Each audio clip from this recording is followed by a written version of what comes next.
Hello again, and welcome to the Stouting Off podcast, where we spout off commentary on the everyday.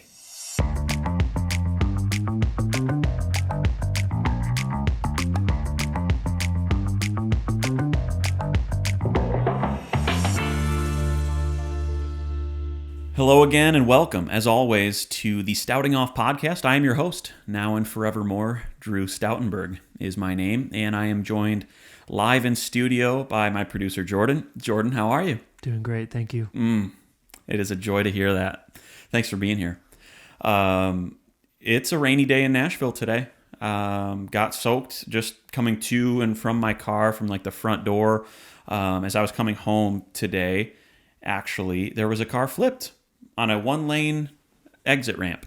No kidding. And that is kind of typical of Nashville drivers. I recently heard it called Crashville because Nashville is just notorious for bad driving. And that's something I noticed like immediately when I moved here. Again, I come from Detroit, Michigan, the Motor City, the automobile capital of the world. And when I moved here, people have it's a lawless land when it comes to driving and stuff. But anyway, yeah, Nashville, I do like living here. It's hot as can be. Where I think we're on month 8 or 9 of summer, feels like. Yeah. We're just lucky that we live in 2020 when air conditioning is so readily accessible. Actually, my neighbor this way, who wears the work uniform even when he's not working, doesn't have air conditioning. Oh, no. If you can believe that. What does he do? Fans? I think he just sweats in his uniform. No, I had a couple friends over for a bonfire the other night. It was really nice, and friends started coming over around 8. So it's dark at this point, like dusk, kind of like the sun setting time of day, which is what dusk is around like 7:15 now. The days are getting shorter. We're coming upon the winter solstice, fall equinox, I believe. Anyway, so I had some friends come over. It's dark out, and normally what I'm accustomed to at nighttime, it gets chilly.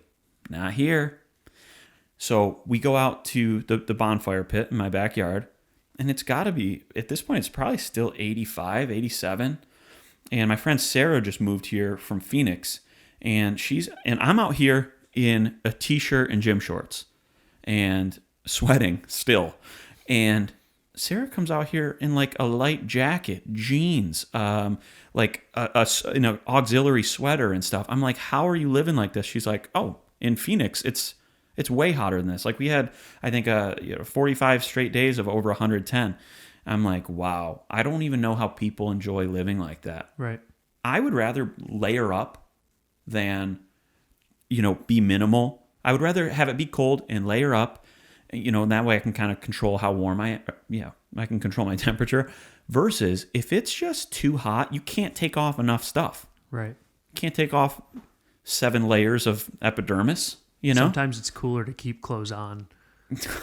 Yeah, actually, it is. Block from the sun. It is. Yeah, it totally is. I feel you on that. Yeah, even when I'm in just like shorts and a t-shirt, which I wear short shorts, 7-inch inseam, and I'm not ashamed to say that. I'm still wearing too much clothes when I'm out there. I'm taking like 3 showers a day. If I'm outside for more than 5 minutes, sweating enough to the point where I got to go take a shower. And that's how it is in Nashville. But people ask me all the time, so do you like Nashville? Do you like living here? And I'm like, I'm not in love with Nashville, but I love this season of my life. You know why? It's because I got out of the comfort zone of where I was for 30 years, and I said, I got to get uncomfortable so I can grow, so I can develop, so I can kind of level up in life, because you don't grow where you're comfortable. You don't. If you're comfortable, you're probably not growing. Think about that in any area. If you want to get more physically fit, you're not going to do it in a comfortable way. It sucks. It's hard to work out and sweat and labor and toil and lift weights and run and all this stuff. That analogy is, I think, totally foolproof and applies to every area of life. If you want to grow, if you want to change, you got to put in some sweat equity and you got to get uncomfortable. This actually, on this topic, there is there's something, this phenomenon in nature that I did not know about until this week, where I heard our pastor talk about it. But did you know that the average eagle, like bald eagle lifespan is about 40 years? So they get to be pretty old birds. Old birds. Isn't that like a phrase? Like, a couple of old birds yelled at me at the corner store. I don't know why people would be yelling at you at the corner store, but who cares? So bald eagles will on average live to about 40 years old. And then, listen to this. At the age of 40, their beaks become too curled over to the point where they can't hunt like they normally can. And their talons become kind of like weak and kind of frail. And their feathers, and this all kind of happens around the same time, their feathers, like on their breast, not their breast. So that's just a crazy mental picture. But like their feathers become kind of like bogged down and not as conducive to aerodynamics. So they can barely fly, they can't hunt, and they can't grab things. So at 40 years old, they have to make a decision. I'm either going to die of like starvation and not being able to get around, or they can actually, if they choose, some do this, some don't, break off their beak, rip out their feathers, and break off their talons. And then, excruciating process, and then their beak grows back. New feathers grow in, new talons grow in. And then if they do that, if they unlock that, they live another 30 years, almost double their life by going through this metamorphosis period. And hey, you guys get a front row seat to the metamorphosis period of my life. That's what this is. You're breaking off your beak. I'm breaking off my beak as we speak.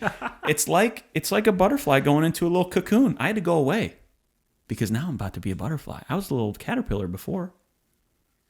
But watch. I think I hear a bald eagle in the background right now. I heard that. Did you hear that? Yeah. That was affirmation. Thanks, God. Listen, I've been seeing this way too much. So we're wearing masks all around, and some people, like I have a few fabric masks, that I kind of rotate and I'll wash them and stuff. Some people are still using the disposables, and I'm seeing this more and more. I don't know how this is justified in one's mind or how this could ever be acceptable, but people are throwing these things on the ground. So I'll get out of my car at Kroger, open the door, and there's a mask on the ground. Like, okay, I was done with it. Almost like it's just like chewing gum, which I don't even think that's necessarily acceptable. If you're going to spit out chewing gum, at least throw it in the woods or something, I don't know, just not on the ground where somebody steps on it. But especially throwing a mask on the ground, that's not going to break down. It's not like a piece of paper or like a popsicle stick. It's not going to break down. Somebody's got to go through and pick up your nasty mask that somebody drove over 13 times, and it's covered in, your parking breath. lot. It's covered in your nasty breath. Yeah. So listen, masks on the ground, don't do that.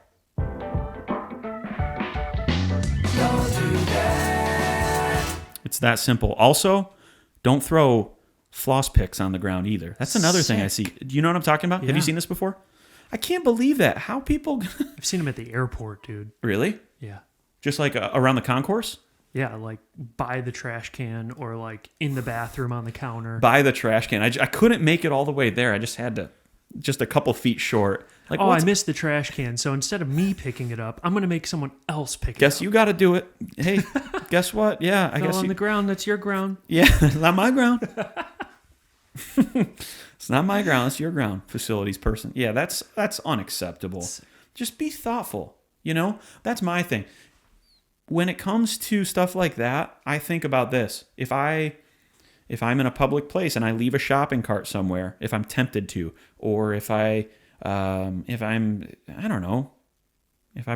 tempted ever to throw a floss pick on the ground, my thing is always this: if not me, then who?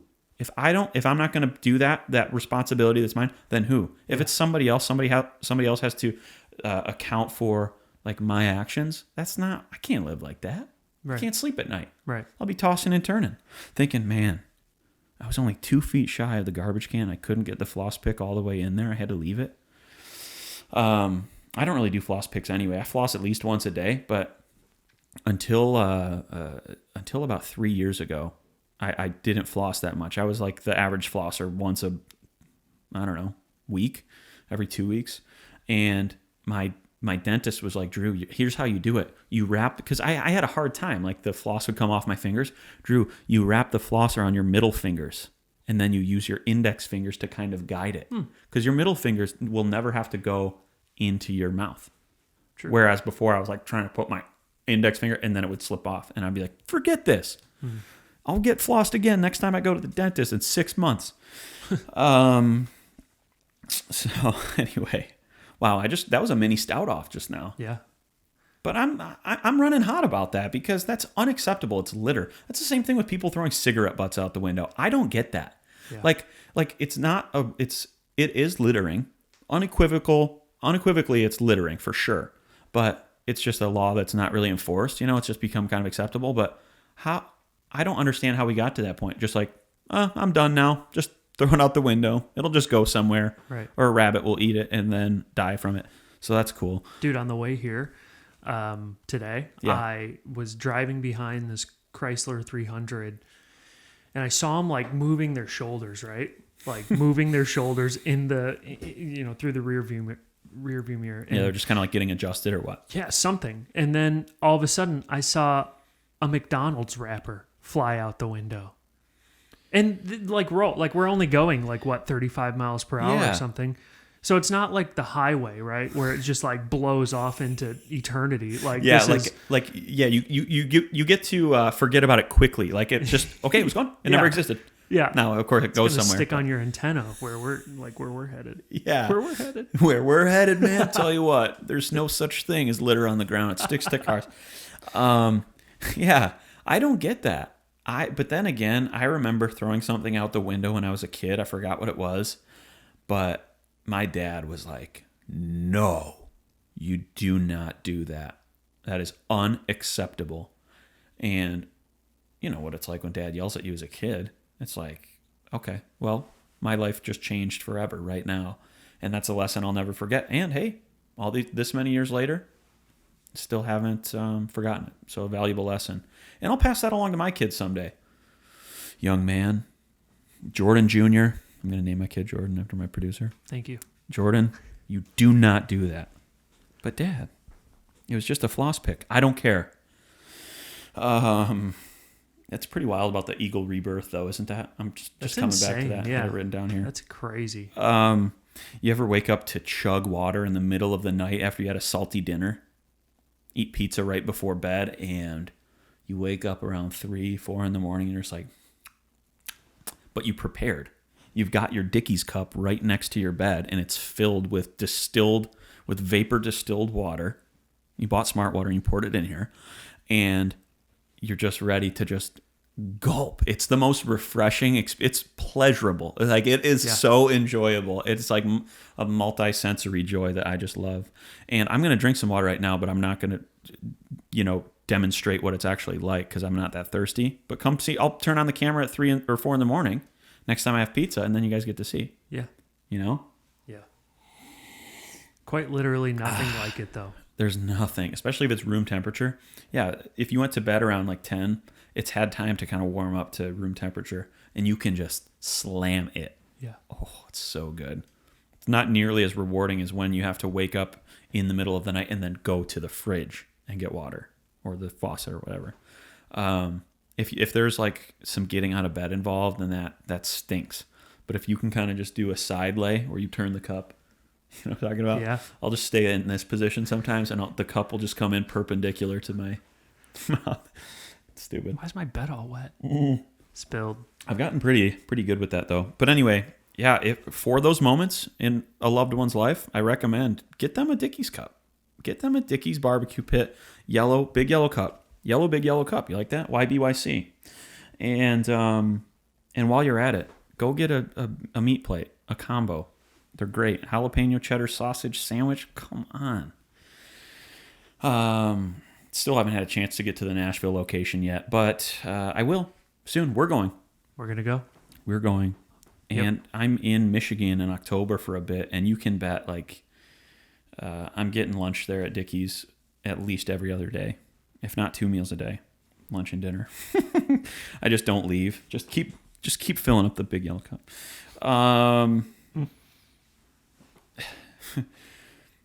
So I have some on social media that I follow. Like, I follow obviously tons of people, and I recently saw some friends went to a wedding and they posted some pictures of friends from the wedding.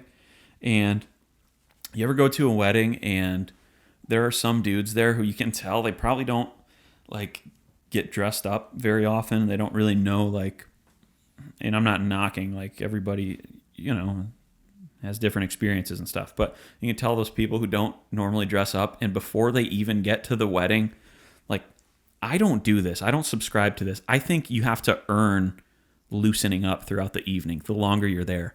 But they get to the wedding and their sleeves are already all the way up here, Yeah.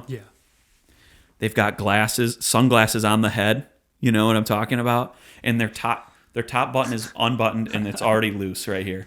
I'm like, what, did you just get off 8-hour shift at the corporate office? Like, what's going on? You look too comfortable. Like, when I go to a wedding, first of all, if it's like a wedding that's not outside or something, I'm usually wearing a jacket.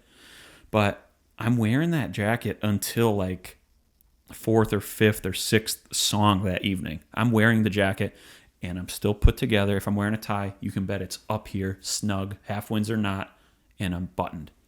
And I feel like you have to, throughout the evening, like I said, you loosen up and you start to, okay, maybe unbutton the shirt a little bit, start to cuff it up here and there. But you don't show up to the wedding like that, Anyway, I saw that on social media. And speaking of social media, I want to go right into my next segment. What have I been watching?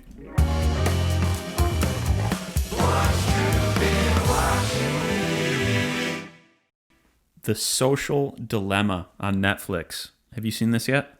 I have not. Unbelievable. It was just so eye-opening. And I actually took a full page of notes because within the first 2 minutes, I was like, yeah, I got to talk about this.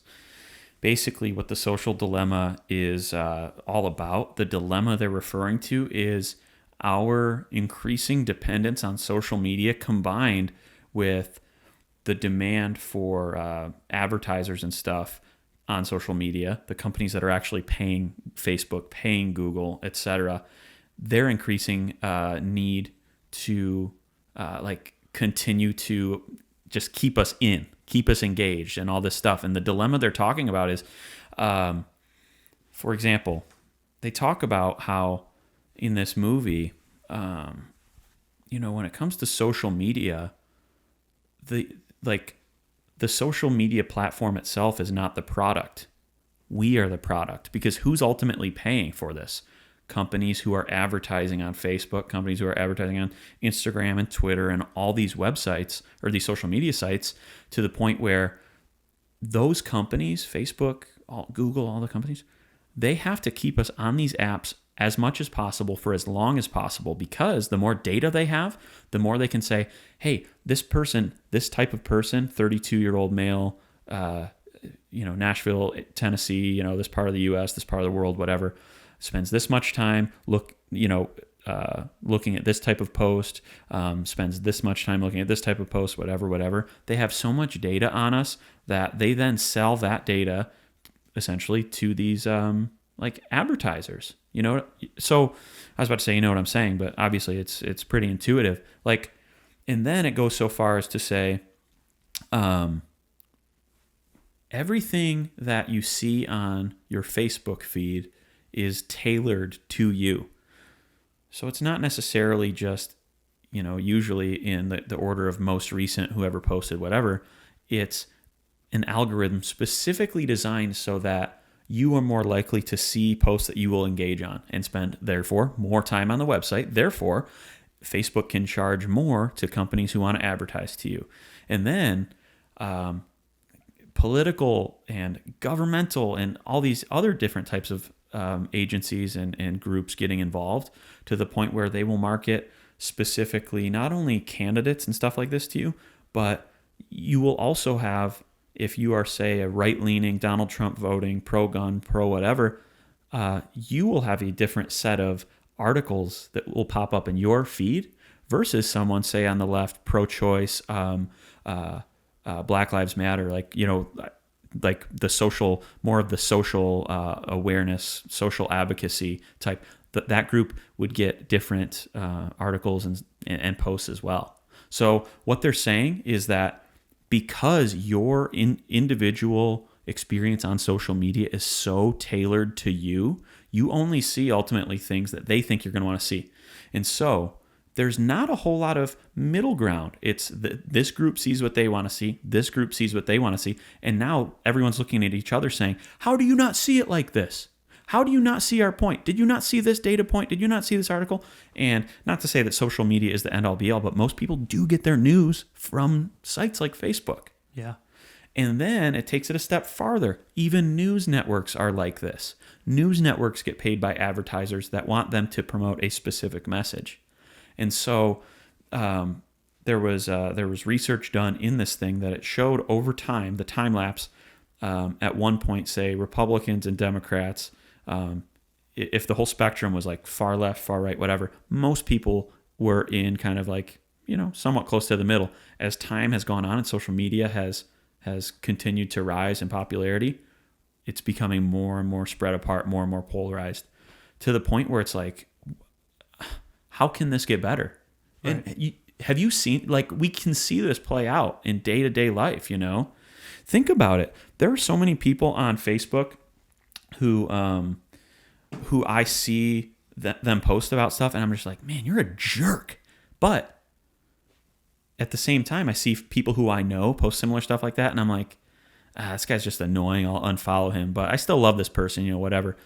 But for most of the time, it's like it has affected me. If I'm not careful, I can really start to harbor like resentment toward people For sure. because of what they post online and because of how they behave online and the articles that they like and share and arguments that they participate in, whatever, both sides. And it very largely has to do not only with our dependence on social media, but also because of how it is operating with these algorithms that are really just trying to feed you whatever it will take to get you to spend more time on their website. You know?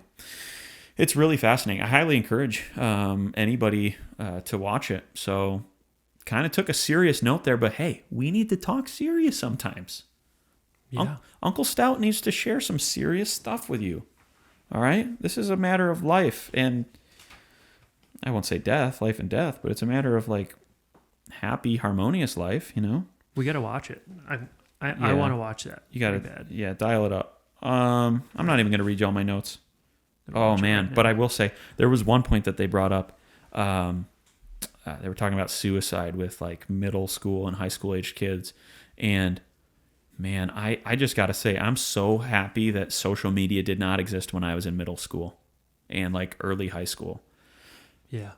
Social media, like MySpace and then Facebook, really started to pop off around like late 10th grade and beyond for me. But if like Instagram and likes and just like all that stuff that kids used to bully other kids was around when I was in middle school, I would have had a really hard time. That really, parents out there of middle school age kids, I just feel for you. And in fact, a lot of the people on the Social Dilemma documentary, like one guy was like the guy who invented the like button on Facebook. And he was like, we were trying to actually just create a function, a tool that could just spread happiness and joy into the world. And, look what it's become. And there was a guy who was the chief officer of monetization at Facebook. He was in charge of how are we going to make this thing profitable? So many of these executives, and what they all said was, I won't let my kids use social media. I don't. It's a strict rule in my household. They cannot be on any social media until they're 16, for example. Yeah. I'm like, I do not blame you. No. When I have kids someday, it'll probably be even like more severe, 20 or so years from now. Like when I say I have kids and they're 16, and I don't know, if I had kids in the next 4 years, it would be reasonable to say in 20 years, social media would be crazy. So anyway, The Social Dilemma, that's what I've been watching.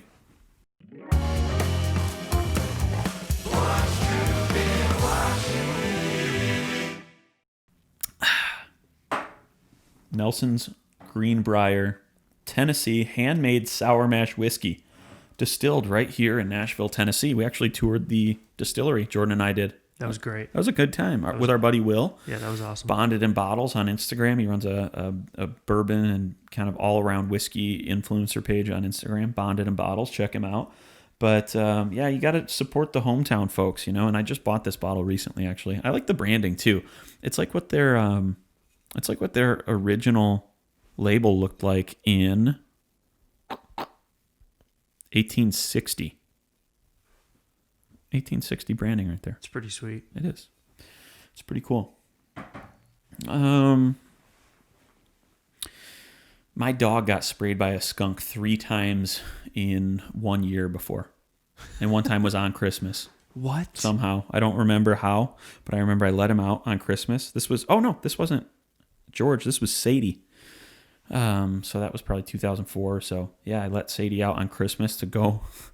it was a special occasion, so I let her go outside to go to the bathroom, and she came back inside, and I was like, something stinks, and I went to like put my nose near her and smell her, and she like went back like this, and she got sprayed on the scruff of her neck, and that's the part that touched my nose, so I had skunk spray on my nose. They called me Skunk Nose. No, they didn't, but that would be stupid. But that actually did happen. No one called me Skunk Nose, thank God, but I actually did have skunk spray on my nose. Did you do anything to like try to get it off? Oh yeah. When I was giving Sadie a V8 juice, like tomato juice bath, I just put a little right here. Did it work? And they call me Tomato Nose.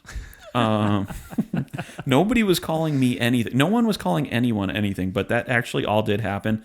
And also Sadie did get sprayed 2 other times within that calendar year. I'm like, girl, chill. She was so sweet though. She's probably dead now. At a very old age, we had to give her to this elderly couple because our family situation is in transition, and I often wonder how Sadie girl's doing, but she's probably in dog heaven, so that's cool. It's good. What was your dog's name? Daisy. Daisy had a huge underbite, right, or a lazy eye or something. Yeah, I mean, she just looked weird like all around. Shih Tzu, right? Yeah. Shih Tzu? And then Miley. So I don't think I ever met Miley. So Miley, my parents just had to put her down. Oh, she recently? had like a dislocated hip, and she was geez. walking around. It was like clicking and stuff. It was crazy. Really? Daisy, like they walked into a room one time, and Daisy was just staring at the wall, like straight up. They're like, something's wrong with Daisy. Yeah. So sounds like we got a little train railroad crossing. What else do I want to talk about? That might be just a shorty. Sounds like we're through the worst of it already. True. We don't like to stop this podcast, you guys. We do not like to hit pause, and we almost never will. The only time we're going to hit pause on this podcast, I want you to know this. I want you to be the first to know, is if those freaking trains last for longer than it just did, because it's distracting. I mean, it's got to be distracting, right? Yeah. We want you to be zoned in, dialed in, fully. If there was another train just now, I was going to be like, so in light of that, we're going to pause. But no, for station identification, we're going to pause for station identification. Okay. Oh, man. Do you ever find those situations in life where you see someone and you speak with someone like as a friend, but you don't know their name? This happens at the gym. This happens at church. This happens at, like neighbors, stuff like this. And then you have to come up with creative ways to get them to remind you. And I have a few different ways that I've thought about recently. This always works. One is you introduce them to somebody. So if you say, because I'm pretty sure my neighbor Rick doesn't know me, the guy who was always in the work uniform, I'm pretty sure he doesn't know my name. And actually, in this instance, that's not the example I was going to give, but in this instance, you know what I'll do sometimes is I will be outside, maybe getting out of my car, and I'll go like this when I know he's out there. Yeah, hi, this is Drew. And I'm pretty much yelling it so he can hear that my name's Drew. And this has happened before. I haven't done it with Rick yet, but I did this at the gym one time with this guy, Frank, because I remember bumping into Frank, and we met, and we talked, and whatever. And then it was just like weeks and weeks would go on, and I would always be like, Frank, what's up? How was your week, Frank? And He would always be like, "Hey, buddy," and I just noticed he never said my name, and that irked me because I need to know and be known by others. I'm a community guy. I'm a pack animal, and so I remember doing that at the gym one time at the YMCA in Livonia, Michigan, which is now closed. And I answered a fake phone call. "Hi, this is Drew." And I kid you not, the next day he's like, "What's up, Drew? How you doing, man?" I'm like, "Hey, it worked." But if you don't remember somebody else's name, you gotta introduce them to someone that you're with. And you say, "Hey, hey, by the buddy," or "Hey, by the buddy, hey, by the way, buddy, this is my friend Jordan." And then he's like, "Oh yeah," and then Jordan would be like, "Hey, what's your name?" And then he would say it. "I'm Rick. I'm always in my work uniform." Dude, It's a part of his introduction. I'm Rick and this is my uniform. Dude, I was in a video conference the other day. I remembered one of the two people's names, and then I had someone of mine come on, for the first time. So I was like, perfect. I can remember his name. There you go. I was like, "Hey man, this is Jason." Silence, dude. He never introduced himself. So for the entire call, we still didn't know his name. Why wouldn't it say in the lower thing? Teams doesn't have that. Oh, really? No. Or if it does, it was hosted by one person, which is the guy I knew. Oh, so, yeah. Dude, it was a struggle bus, but. And Jason didn't have the awareness to say, "Hey, I'm Jason." No. Jason, I introduced Jason. Okay. But when I introduced Jason, I was expecting the other guy who I didn't know his name to say, "Hey, I'm David," which is actually his name. And so we later learned. Yeah. So when I said, "Hey, this is Jason," he's like, "Hey man, how's it going?" It was just, "Hey man, how's it going?" And that's it. I was like, "What's your name?" Ugh. We need to know your name, David. I don't know how clearly I need to spell this out for you. We introduced Jason because we don't know your name. Figure it out. This has come up a few times in the past week or so.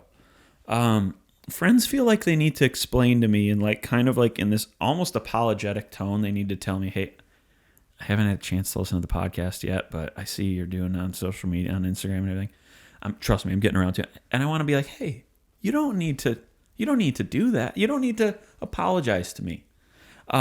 It's like, "Hey, I know you play softball in a men's rec league. I'm sorry, I haven't been to any games yet. But trust me, I'm planning on coming to one of your games. To a distant friend. I wouldn't do that. That expectation isn't there. So friends, family, if you're listening to this, you don't have to be listening to this to get on my good side or to earn brownie points with me, which I know a lot of you guys are concerned with."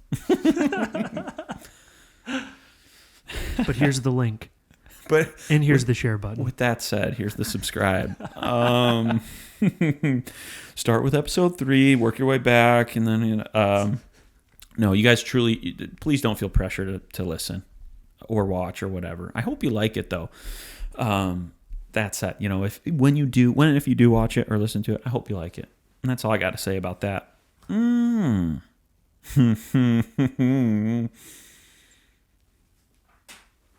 When I was a kid, if there was ever a moment where the air conditioning was on in the car and someone rolled a window down, you would think it was the end of the world. You would think that a bomb threat was just made, or a death threat was just made on the family, or you would think that I just said that I wanted to leave the family and move away to another country or something. It was that severe. If the AC was on and it was the summertime and somebody rolled a window down, it was going to be a major, major problem. And I don't know why, because as I've become an adult who has his own car and can climate control it however I want to, I love the feeling of having air conditioning on, but also a little bit of wind from the road, from the window. Why was that? I feel like that's another generational thing. I talked about how there's that baby boomer generation pride in being good drivers. I feel like there's also kind of like some of these staple principles, and I think that's one of them. Sure, yeah. Air conditioning and windows do not coexist. It's one or the other, buddy. You got to pick. You got to pick little Andrew in the back seat. If you're going to roll the window down, hey, We'll pull this car over, and then you can really take a couple minutes to think and decide what you want to do. Did you guys have that in your family? Would Steve be like, "What the?" I can't slams. I can't super emergency brake? remember. Okay, like fair. I Maybe it's can't, just ours. But at the same time, as you were saying that, I'm like, well, maybe people just relate to it like their house. Yeah. Like, you're not getting a bill for the electricity for running your AC in your car. Yeah. Right. So why should it matter? Yeah. But in your house, it's one or the other. And I'm all for that too. But I was over your house the other night. I came inside Jordan's house, and it was a cool night. And I came into the house, and I was like, "Yo, it's kind of warm in here. It's warmer in here than it is outside." He opens up a window. He's like, "Dang, you're right." So he opens up a window, and then within moments, you flipped on the AC, and we just had it all going. Yeah. I just felt bad. I wanted to make you comfortable and myself comfortable. And I felt bad that you felt bad because I wasn't coming in to make a demand like, "Geez, what is this, a sauna? What's your guys' deal?" It was more just like, "Oh, it's actually really nice outside. It's warm in here. Yeah. What are you guys doing? Are you good?" So I was just trying to cool it down. I was just trying to cool it down quick. And it happened. It happened like that. Then Mon came down the stairs. She's like, "What are you why doing? are the windows open?" Yeah. She's like, Yeah, that's right. crap. But yeah, that was great. What did we do that night? Oh, it was a podcast party. Yeah. We watched it. Was one of our many launch parties, one of our many release parties. Every time we launch a new episode, I go over to Jordan's and we have cocktails and we watch the episode and we critique it. And I don't know, I feel like we're on an upward trend right now. A decent little upward trajectory. And I'm not, knock on wood. Is that synthetic wood? I think so. Yeah. It's an upright piano, like a keyboard, electric piano. Yeah. Jordan, play a couple notes on there. No. Go ahead. All right. All right. Go ahead and play a couple notes. Give me something. Say no more. What kind of chord arrangement was that? Was that like a sustain? C, yeah. C sus. That's awesome. Down on the farm. We love. Is that what that is? Felt like Bob Evans, didn't it? Bob Evans. I have a friend who thought Johnny Nagel. I have a friend, Johnny Nagel, who until he was like an adult thought it was Bob Evans. Because the cursive kind of looks like the cursive N kind of looks like an M. He thought it was Bob Evans. I'm like, you hillbilly, dude. This guy actually did grow up down on a farm, so that makes sense. Farm of Superior Township / Ypsilanti, Michigan. But anyway, that's all I've got for you today, guys. As always, please like and subscribe. Share this with your friends and family and loved ones. Subscribe on YouTube and Spotify, Apple Podcasts. Now we're also on Google Podcasts, and I think we're on Amazon / Audible as well. And of course, follow us on Instagram as well. But as always, thanks for listening to the Spouting Off Podcast, where we spout off commentary on the everyday.